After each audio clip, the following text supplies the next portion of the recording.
Hello everybody, it is the Amazing Gaming Guy here, and welcome back to our Treasure Planet Spaceport build.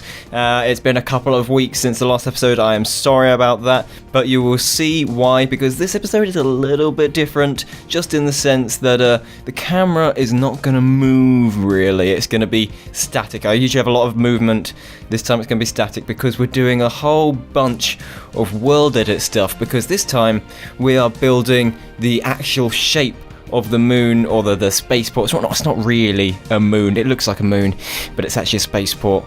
Anyway, I'm rambling already. This is a terrible start. It's the crescent shape of the spaceport, and that's what we're building today. And it took a lot of work, and it crashed the server a lot. So that's why I couldn't put too much into the movement of it, but I will get into talking about what's actually going on here. We started by building an outline of the two sides of this moon going up into the sky, and it was difficult.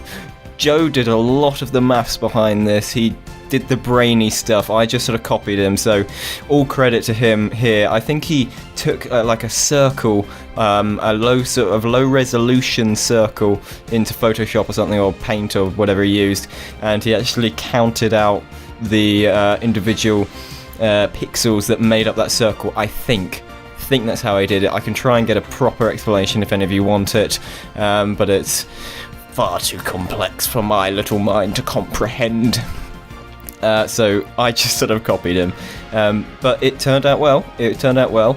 And this is just sort of the frame for the moon, and you'll see in a minute we're going to start filling in this frame.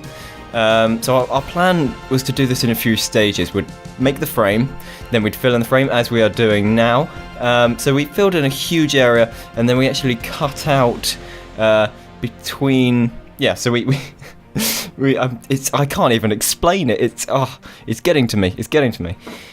We had two large blocks like this, two large thin blocks, and we sort of sandwiched the original outline that we did between these blocks, and then we went and filled up between them.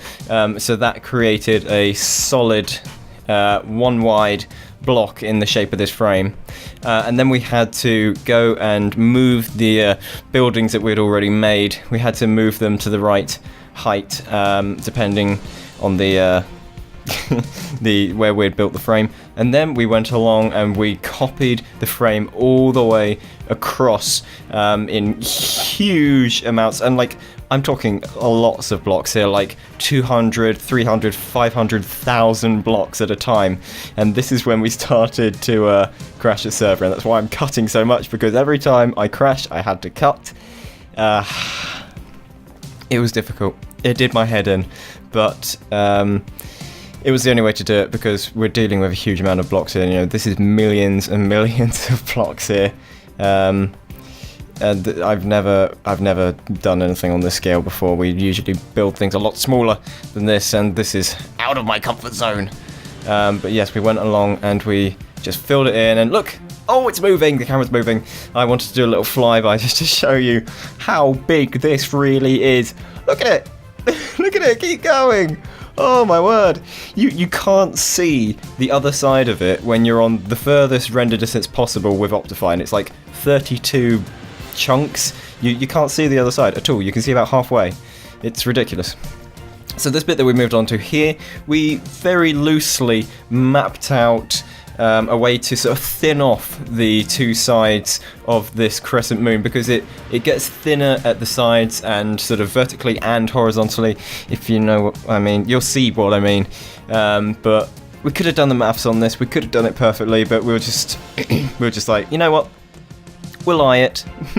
We'll just eyeball it, and we did that. And then I made sure that I copied exactly what Joe had done on the left onto the right side of that, so that we had a perfect copy on both sides. So at least it's symmetrical, even if it's not perfect. And then when we went with brushes, brushing air, spheres, and that was just a way to delete these areas very more accurately than with the wand tool, but in large amounts still, you know, because if we went around and did this by hand, we'd still be doing the frame by now. we would take years and years and years. Well Did It has really saved us on this one. I cannot say that enough. But yeah, this is we're just finishing off that, and then I'm actually about to go along, you see in a second, yep, and then just fine tune that edge there, just to make it perfect. And I really like the sort of shape of that, actually. It looks good. It's not perfect, it's not completely accurate, but in the time that we had, I think we did pretty well. And then I went along and made the rest of it all pockmarked and cratered like the first one. And I know that these craters are very, very linear, they're very symmetrical, and I did try to sort of make it a little bit more, give it more variety by making different sized pockmarks and holes and things. And it sort of worked. But actually I went a bit too deep with those, and I actually came back, you can see here, I came back and filled some of them in a little bit, just because it looked really beaten and worn. And then we copied these sides that we'd already done, we copied them onto the side on the right here, and there you go, you can see Joe doing that there.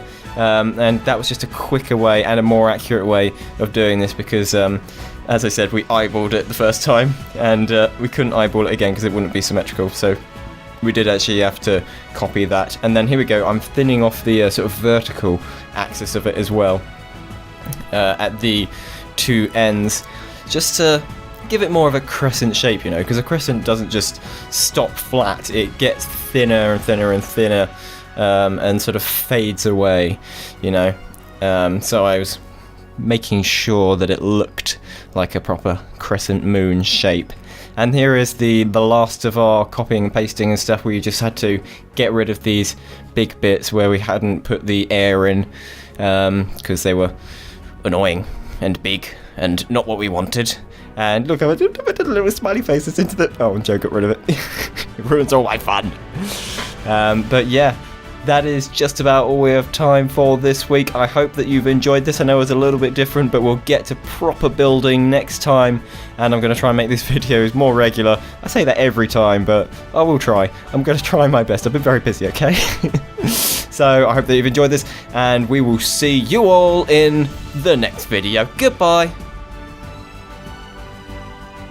Oh, and don't forget to like, comment and sub if you enjoyed this video. I forgot to say it, and I usually say it, so I thought I'd just stick this on the end.